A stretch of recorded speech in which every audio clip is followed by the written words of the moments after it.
At the Pennsylvania SPCA headquarters, Humane Law Enforcement Officer Wayne Smith is preparing to go undercover. His boss and Director of Law Enforcement, George Bengal, has received a tip-off. Some fighting dogs are being kept in an abandoned property. The people that are supposedly keeping these animals here are involved in a lot of other things, guns, drugs, and a lot of other criminal activity. So rather than just sending Wayne out on this call, I think the two of us definitely should, for backup, to check this property out to see what we have. It's a high-risk operation. Smith gathers what information he can. Right here is the house. You can see it's an empty lot right here. So they're saying the dogs are being stored at one location, and the actual person that owns the dogs is at another location. So we got two addresses and two names. We may not do a removal right away, even if there's dogs in there. I might want to try to be able to go in there, with a fight in progress and take this down. So if we go there in uniform, obviously, they're going to know that we know what is going on. So this is basically going to be an undercover investigation. Sounds good to me. So we're good to go. Smith and Bengal head out to the location in northwest Philadelphia. I think I would slide down a little bit in the seat just in case these guys are looking. The officers are at a disadvantage. They don't know who they're dealing with or how many people are involved. That's the guy I didn't want to see us.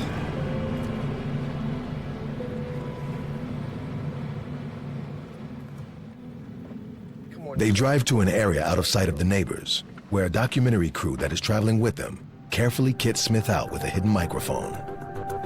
Using the mic, he will be able to communicate with Bengal if he runs into trouble.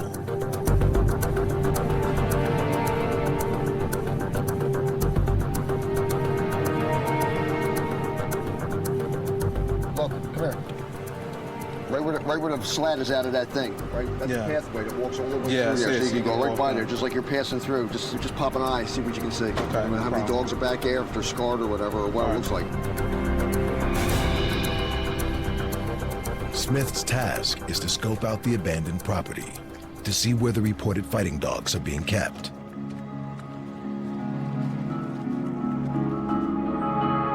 He tries to appear relaxed as he quiets some dogs from a neighboring yard. It's vital he doesn't raise any suspicions, or he could blow the whole operation. George, don't pick me up here. Don't pick me up here. Somebody's sitting right here in the tent. Somebody out of that house right now. It's too risky for Bengal to pick Smith up as they've planned.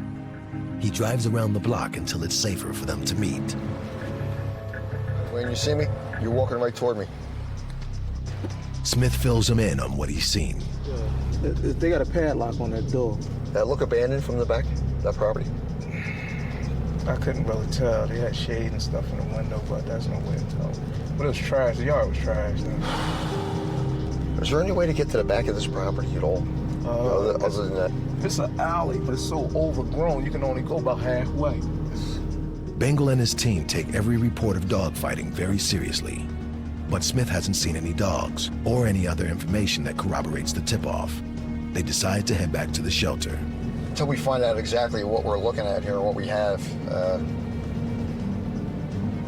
I'd rather just do it as an undercover investigation versus just going in there with marked vehicles and in uniform.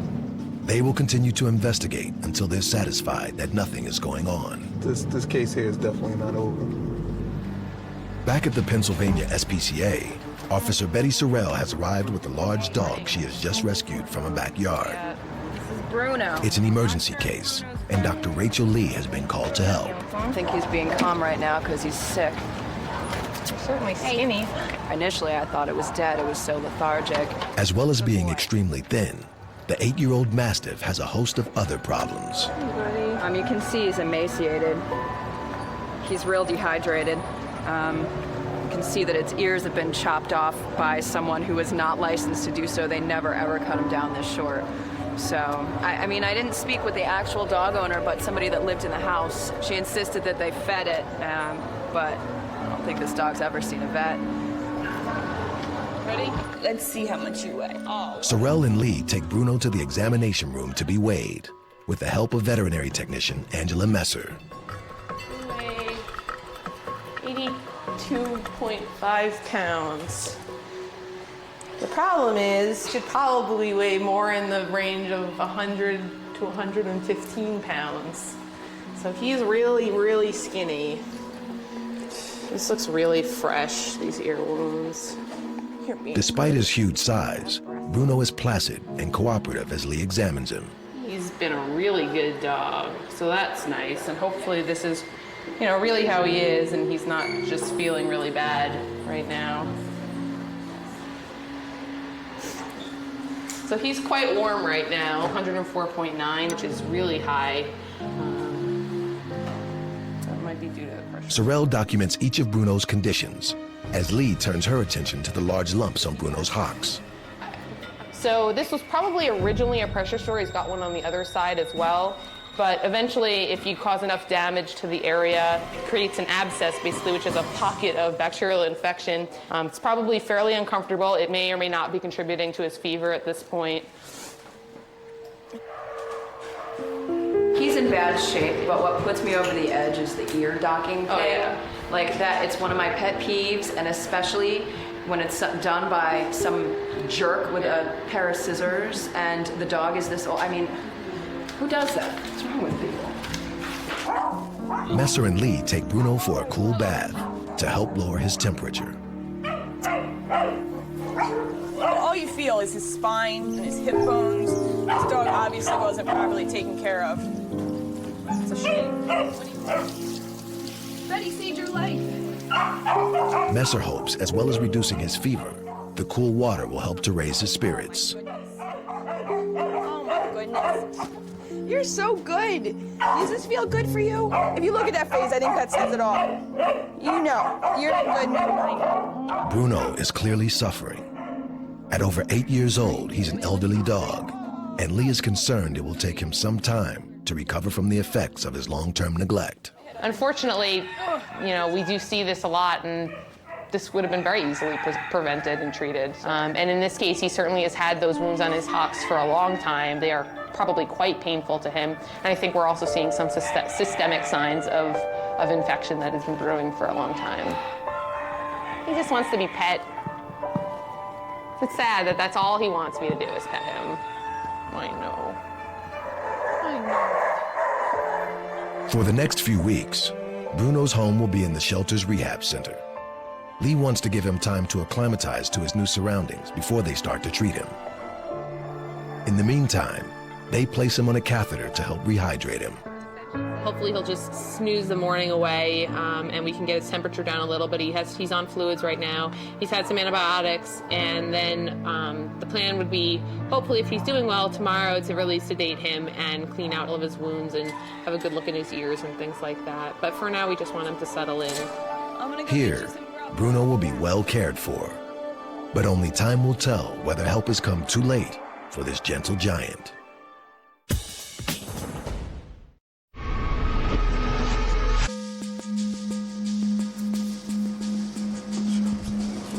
It's early morning. In Northwest Philadelphia, Officer Wayne Smith is heading back to an abandoned property where a tip has reported some fighting dogs. Here's the abandoned property right here. In their fight against animal cruelty, the humane law enforcement officers often rely on their perseverance and instinct, and this case is no exception. Yesterday I came through here without a uniform on, looking for any kind of evidence on dog fighting. I just want to look in the alley and see if I see any kind of, if this is a neighbor's dispute or if there's actually some kind of dogs or evidence of dogs back there. I know I may be blowing the cover with me coming down here without a uniform yesterday, but I just need to see. All right, here I go. Smith still isn't sure if the tip is legitimate, but just in case, he wants to keep a low profile. If there are fighting dogs, he could be in a dangerous situation.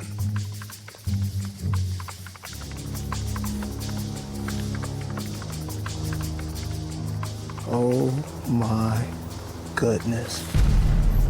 They definitely banging dogs. Smith has found what he's looking for. He takes some photographs for evidence and gets out of the area right away.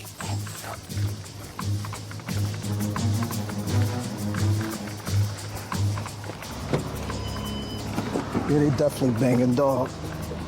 I ain't never seen the size of the chain that's on these dogs. So I'm looking, I hear one dog like barking, but I'm not quite sure if the dog is coming from which property, because it's actually 3 properties. So I get back there and I look, it's about 8 dogs. One of the dogs came out of the doghouse and it had a chain on its neck about that big. I think the chain was like the same size as a king-size loaf of bread in thickness. So there's definitely something that's not right going on here. 2 of the dogs had on weighted collars. There's no reason for a dog to have a weighted collar. It's real heavy. It's added weight onto the dog's neck because it's not so much as the dog's bite. The dog's bite is very strong, but what actually does the damage is this twisting and turning of his neck. So there's no other reason to build up a dog's neck but for fighting. So Smith is still suspicious about the locked abandoned property next to the backyard where he spotted the dogs.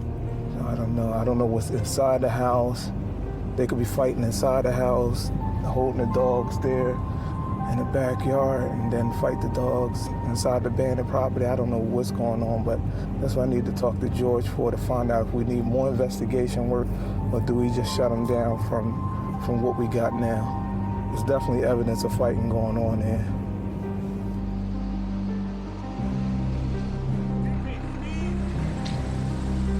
As Smith returns to the shelter, at the back of the Pennsylvania SPCA, the latest arrivals are in a playful mood. All except one dog, the rescued mastiff named Bruno. The medical team has been trying to treat his high fever, but Bruno seems to be getting worse. Veterinary technician Angela Messer is worried. How you doing? Not so good, huh? Well, Dr. Lee and I just heard that Bruno hasn't been eating for the last 2 days, and we've been, keeping an eye on him, and we're just starting to get concerned. He's an old dog. He's in bad shape. He barely even wants to get up, getting him out of the cage. So we're going to do our best to try to help him out here. We're just starting to get a little worried at this point. Huh. You're such a sweetie. His temperature is 104 right now, which is really too high, and it probably is contributing to the fact that he doesn't feel good. Can you sit? Bruno, sit. Bruno. 104 is getting into the scary temperature range, so I am concerned about him. He's really skinny, he's quite old, and so, we're gonna do everything we can to try to get him in a better place. The team gently inserts a catheter into Bruno's leg to help cool his blood. It's upsetting to see Bruno suffering due to neglect. Okay, bud, stay still. It breaks your heart to see this. It's a shame. I mean, it's a shame with any age of dog, but specifically when you see an older geriatric dog that's in such bad shape, and we know that these ear wounds were recent, it takes its toll. All the years of not being fed, not being treated properly, not getting the veterinary care that he needs, it definitely takes its toll, and it's a shame. Huh. Come on, BB. Lee and Messer have done all they can to help him for now. His gentle demeanor has won their hearts, but they have to be prepared. At over 8 years old, Bruno may never recover. At the other side of the shelter, Officer Wayne Smith is studying the photographs he's just taken at the back of the abandoned property. Huge metal chains are being used to tie up 8 pit bulls in the yard. Director of Law Enforcement George Bengal suspects they're being used to strengthen the dogs' necks and condition them to fight. I can't even begin to imagine. I've never seen anything that big on a dog, ever. And I've seen a lot of chains on a dog. They do have this makeshift spring pole on the back, so they are training these dogs. You can clearly see how thick this chain is. This chain is about as thick as the dog's leg on his back here. These chains, what do you think they are, 7 foot? Yeah, about 70 foot long? Yeah. You're talking about 65, 50 pounds, 65 pounds. Yeah, I would say every foot of that chain probably weighs 10 pounds or close to it. It's probably more than the body weight of most of these dogs that these chains are attached to. Yeah. To me, to do something like that, I mean, these dogs have to be There's only one reason, that's to train him to fight. Yeah. There's no other reason to put a chain that heavy on a dog. But all we have to go on is the chain, and that ought to be enough to get us in there. All right, well, all I can say is, do the warrant, and we'll shoot it down to the DA. See what he said. And see if he'll sign off on it. So once we get inside the abandoned house, we might get lucky.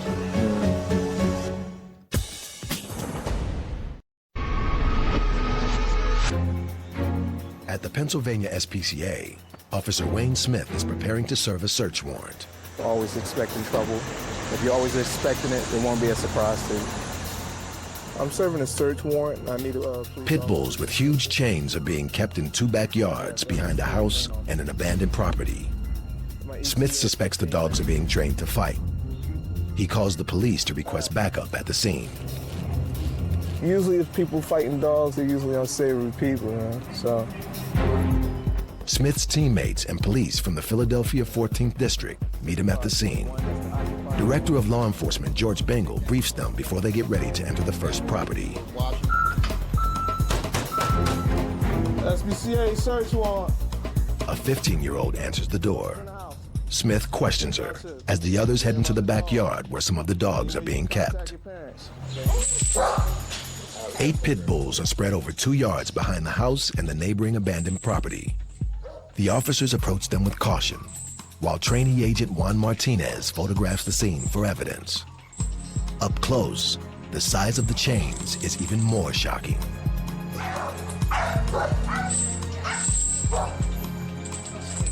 Oh my goodness. Yo, you wouldn't believe how heavy. Hey, Leonard, lift one of them chains up, Leonard. There's no way these dogs should have these chains on their neck. There's no way. This is ridiculous, y'all. This is ridiculous. Oh my goodness. I lift weights, y'all. I lift weights up. Yo, I swear the pieces up. Yo, I swear. It's crazy. It is. They don't make any sense, huh? If you just breeding dogs, there's no need for that. Officer Leonard Knox is saddened by what he sees. The size of the chain on these dogs, this is the largest chains I've seen on dogs in my 27 years with the SPCA. You lift these chains up, you're lifting up, it feels like at least 60 pounds or more. And a weightlifter, he can pick up his weights and he'll put them down when he wants to, but this dog never can put that down. It's hooked to him. So wherever he goes, he has to take that chain with him.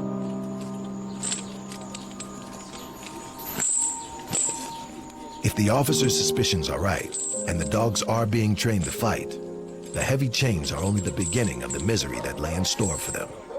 There you go. Under the terms of the search warrant, the officers will remove all 8 dogs from the 2 properties. Being careful to keep the dogs apart in case they fight, they load them into the van, one by one, to take back to the SPCA. While inside the abandoned house, the police have made a discovery. 30-30 Winchester, loaded. Pretty nice sized round. Go right through your bulletproof vest. We're going to secure this in our car. The rifle is known as a cop killer. Along with the chains, it will be kept as evidence for the case. But the officers face a problem. The owner of the first house has returned home, but says they're not her dogs. She's claiming she don't know anything about the dogs. She's saying she let a friend use the property to put the dogs in there. She's not giving any names. She's saying she has a phone number, a cell phone number, and she tried to contact the guy. But being as though this is probably not his main operation, he's probably cleaning up right now. Okay, man, we have to go. The homeowner allows Bengal and the team to search her house, while Smith and Martinez try to remove one of the most aggressive dogs. This is ridiculous. Calm down, calm down. We'll put another one on him. Why you shake that one? I got it. Grab another one. Got it? Yeah. Okay. I'll see what you want. Hurry up, put it on the one. All right. His chain is enormous. Even bodybuilder Smith struggles to lift it. Martinez secures the pit bull in the truck. He got a really strong neck. He just grabbed it. He was just like, He was pulling it right back. Along the street, Smith and Knox are documenting some incriminating evidence the officers have found inside the woman's house. We have 2 boxes of dog fighting paraphernalia. All this stuff came from a front bedroom, so that has to be cataloged too. So The homeowner denies knowing anything about the dogs, but the medical supplies were found inside her bedroom. If you want to fight a dog, you sure enough use all this for that. From the abandoned property next door to the woman's house, they remove another dog, a smaller female pit bull, as well as evidence of other criminal activity unrelated to the dogs. We got some white powder in there, so they're going to take that now, plus along with the marijuana plants. So this looks like a drug operation going on in the abandoned house, along with the paraphernalia for dogfighting to be found in there also. So. The raid has gone smoothly. It's been a productive day, and not one the officers will easily forget. That's a heavy chain. Who sells you chains like this? Who puts these on a dog after you buy one? Who buys this chain and says, you know what? I need a bigger chain. Here we go. I mean, I just need to know, like, how do you let people put animals on your property that you don't know nothing about? I just don't know. Before they leave, Smith and the police want to ask the homeowner some further questions. Paraphernalia was found in her bedroom, so it's pretty hard for her to distance herself from ownership and control of these animals. The evidence has been gathered, and the 8 dogs have been removed, but the case is far from over. At the Pennsylvania SPCA, the Humane Law Enforcement team are returning from a raid. They're welcomed back by the shelter staff, who are amazed to see some of the evidence they brought with them. Insane. That is insane. That's incredible. The huge chains were being used to secure 8 pit bulls the officers suspect were being trained to fight, and has left them with incredible strength. Yeah, keep biting the ball. Yeah, that's how bored he is. One of the pit bulls has bitten through the steel grid inside the van door. That's really strong. Let's show the pit. That's it. Really Oh, he got bite marks on him. to pull this out of him. Yeah, he's strong. Of course. He was on one of yeah, them he was on a chain. Yeah. Yeah, he been banging. Look at that. Hey, look at his face. The chewed steel grid is a warning shot of how much damage the pit bull could inflict in a fight. Him bending these bars right here is definitely an issue with putting him in a normal kennel. Yeah, he destroyed that. That's crazy. The pit bull is taken to a secure holding area as the officers unload the rest of the chains. Oh, he took him in, I think. Do you want to weigh them? Yeah. Well, we can weigh them and dog it. Yeah. Let me just help me lift this up on one step, and then we'll put it on. Okay. Director of Law Enforcement George Bengal has taken the chains inside to be weighed for evidence. They're so heavy, Bengal has to use both hands to lift them onto the scales. The heaviest chain weighs just under 60 pounds. This is about the craziest thing I think I've ever seen in 18 years, that an animal would be chained up with something like this. Maybe the judge would like to see these in court. While Bengal secures the evidence, the team gets ready to unload the rest of the dogs. These guys are going to all get off the truck, go into their new homes, get acquainted, get some food and water, spend the night, and then tomorrow morning we'll evaluate everybody. The officers carefully bring in and cage each of the dogs separately. With other animals nearby, they quickly become hostile. Then, in the back of the security kennel, there's an emergency.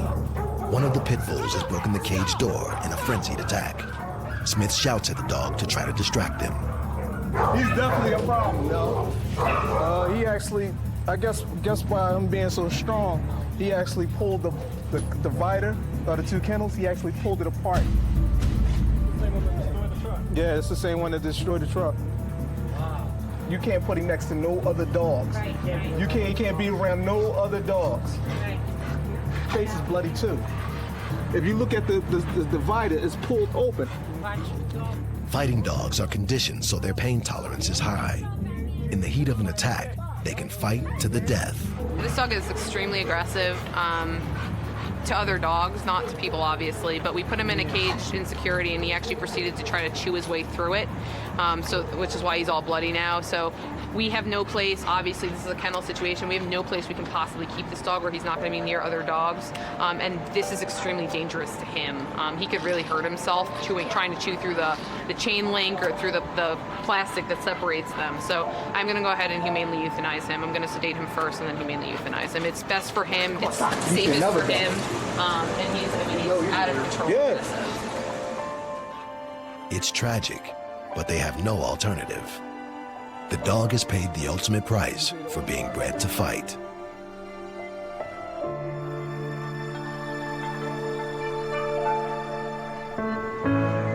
Unbelievable. It only takes one thing to tick the dog off, and he goes into biting. And once he starts biting, something clicks, and it's non-stop, and he won't stop until that other dog stops moving. I've seen it time and time again. The officers now have to focus on the remaining dogs, but with a fighting history, their futures remain uncertain.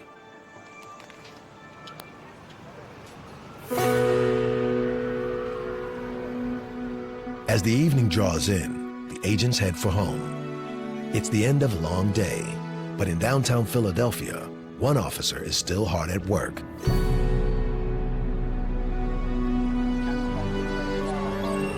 Leonard Knox has been called by rescue worker Tyrheed Robinson to help rescue a stray kitten. It's become stuck inside the engine of a Jeep. The vehicle's owner, Ray McIver, watches anxiously. I was on my way to another call. My manager called me and detoured me here.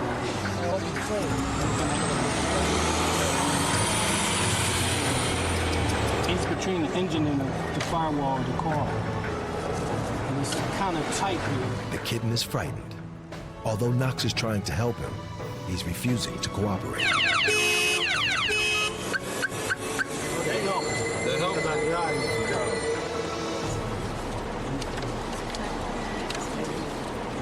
It looks like it's grabbing on too. Okay, I got it.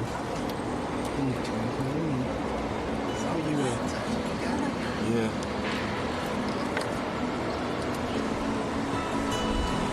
Come on, Kitty. At last, Knox manages to pull him free.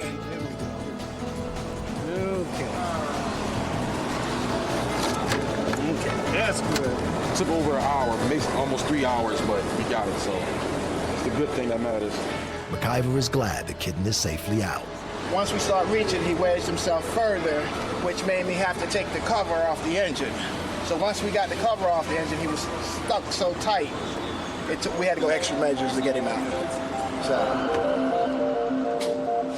I was at home at the time when I received the call. I was off duty, and you're never really off duty, in other words. So I just came to see if I can assist, and I was able to. The kitten will be taken back to the shelter, where he'll be evaluated and placed up for adoption, and Knox can finally go home.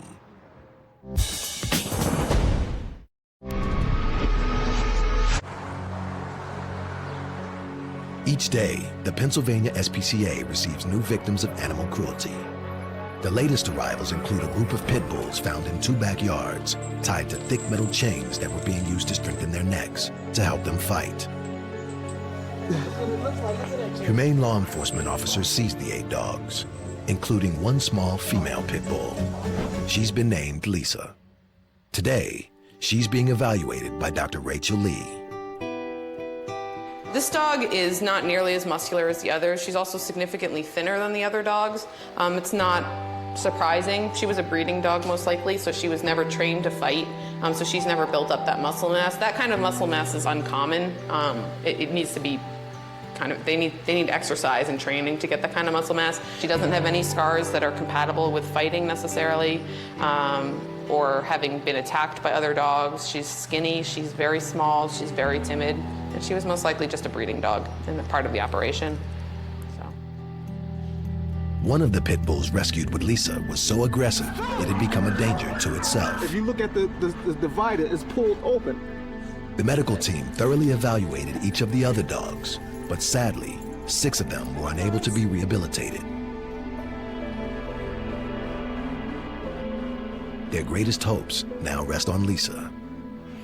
The sad, unfortunate circumstance is that this sad, depressed little dog got the best shot at a real life after this. Unfortunately, most of the dogs that have been trained to fight they're so severely dog aggressive that we just can't safely put them out into society. Because this dog was just kind of left forgotten just to produce puppies, she actually does have the best chance at a real life after all this. So she's lucky she got out of there when she did. She's a really nice little dog. And I think somebody will want a sad little dog to be their new friend. Yes. And I think she'll make somebody a very lovely pet.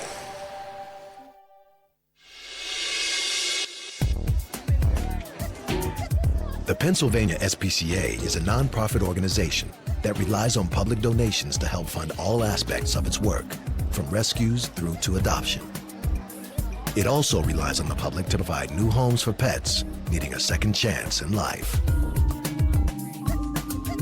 Today, they're holding an adoption event in Philadelphia's Love Park. And Special Events Coordinator Rita Ann Provenzano has high hopes for Turbo, the stray kitten rescued from a car engine. We thought, what better place to bring Turbo for a possible adoption than to Love Park in Center City, Philadelphia, and hopefully he'll get some love today and back in his roots where he started from. People are shocked, actually, to find out about his story, and equally amused that his name is Turbo. So I think Turbo's going to go in a hot minute. I definitely think, because well, look at him. He's absolutely beautiful, and he's a lovely little boy, and what's not to love? Provenzano's plan has worked perfectly. Turbo's been adopted and now has a new home. But not every case that comes to the SPCA is so straightforward. Bruno, the elderly mastiff, arrived at the shelter emaciated and running a high fever. He'd been so mistreated, the medical team worried he would lose his fight to survive. Let's go, let's go. There we go. But today, 5 weeks later, Bruno is making a remarkable recovery. Dr. Rachel Lee has been giving him around-the-clock attention. And having developed a fondness for this gentle giant, she's especially pleased to see his progress. Come here. He's feeling much better. He spiked a really, really high fever. I'm still not sure why. But since then, he was on fluids and antibiotics, and since then, he's much improved, actually. Bruno has made great strides in body and in spirit. He's a happier dog. He's interested in being a part of everyone's lives now. He's got a ways to go still, probably at least another 20 pounds, but he looks good. And so, hopefully eventually he'll find a good home. There's, I think, plenty of people that want a nice old dog like this that'll just kind of chill and live out his life. I'm happy he's doing well. He's a favorite around here. It's a happy outcome, and even Bruno is smiling. But across town, Officer Betty Sorrell is dealing with some unfinished business.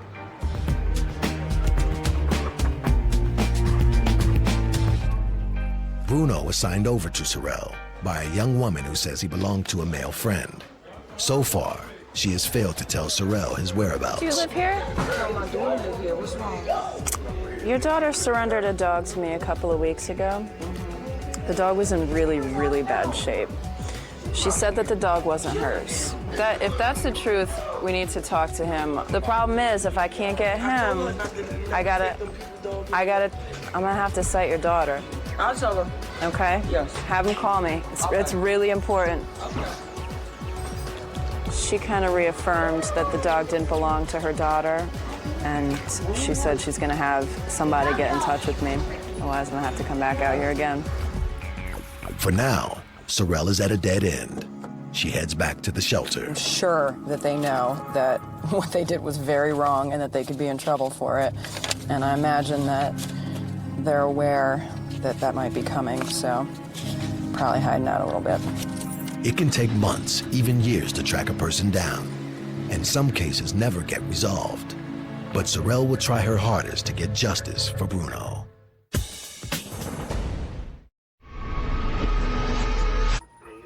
In the investigation office, the Humane Law Enforcement team are working on their latest cases. Officer Wayne Smith is meeting the owner of one of the two houses where they removed 8 pit bulls tied with huge metal chains. Pretty much, so you didn't get any more information from... She's still denying the dogs are hers, but is refusing to help Smith find their owner. Without his name or address, Smith and the police have no way of tracking him down. I clearly stated to her that if she didn't contact me with some information, that she would be cited. You would be liable for having these dogs on your property. And she didn't try. I would call her. She didn't call me, so... True to his word, Smith cites her for burdening the dogs that were being kept on her property. She was aware that those dogs were back there and never did anything, never gave us a call, never thought nothing odd about the heavy chains on the dogs. So she's being charged. Okay, ma'am. The woman's punishment will be determined by a judge in a court of law. If found guilty, she could face a $750 fine and up to 90 days in jail. It's some justice for the dogs, but with their owner still at large, Smith has mixed feelings. It's just frustrating to not be able to arrest somebody on this or charge them fully with the crime they committed. It's just a sad thing to just see the conditions that they was in. And like I said, those chains are very heavy. If he pops up on a radar, he'll definitely be charged. So we're still gonna be looking for this guy. This right here is the date. The owner's fate remains uncertain, but for the small pit bull named Lisa, the future is already looking brighter. Come on, baby. Come on. Come on, Lisa. Come on. She's being fostered by regular foster volunteer Linda Braytek. Come on. Good. Before her rescue, Lisa had been left chained outside. Without love and attention, she had become extremely timid. For the last 3 weeks, Linda has been working hard to socialize her. It didn't take her no time at all to trust me. It took 2 days for her to come into the living room, to sit with us and everything. It took a little bit longer for her to take food from us. She wasn't taking food from us with her hand. We had to put it down for her. But after a few days, she's actually taking food from us now. Comes in the morning and pokes me for her breakfast and everything. She's doing extremely well. Each day, Lisa is building up her courage. And with Linda's help, she'll soon be ready to be adopted by someone who will love this special little dog. She has to be a special dog to come from where she came from, to be chained up outside and everything, and then to come to my house and then to trust me in 3 weeks' time, taking food from me, laying with me. And, you know, she has to be, she's a sweet dog. She's going to be good for whoever takes her. I think she just needs the right person.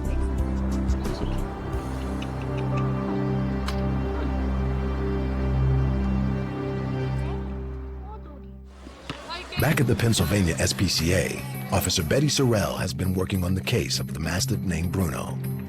For the last 2 weeks, she's been trying to track down his owner to cite him for neglect, but is frustrated that her investigation has hit a dead end. I've actually had the DA looking into this, and it seems like there's no way to track down this owner and get him cited. Unfortunately, I don't have their birthdays, and I need that information in order to get a warrant. You know, at this point, I'm just kind of stuck unless I get another complaint about that address, and then I can always go back and charge them for this too, once I get the information I need. Sorrell will make sure Bruno's owner's details are kept on file, but for now, that's all she can do. But there is some good news. Bruno has been spotted by Bonnie Martin, who's decided to take him home. She's been interviewed by adoption counselors who've agreed to let her have him. Have you had big dogs before? Yeah, I grew up with Rottweilers. Oh, okay. That's not far off. Well, he's a sweetheart.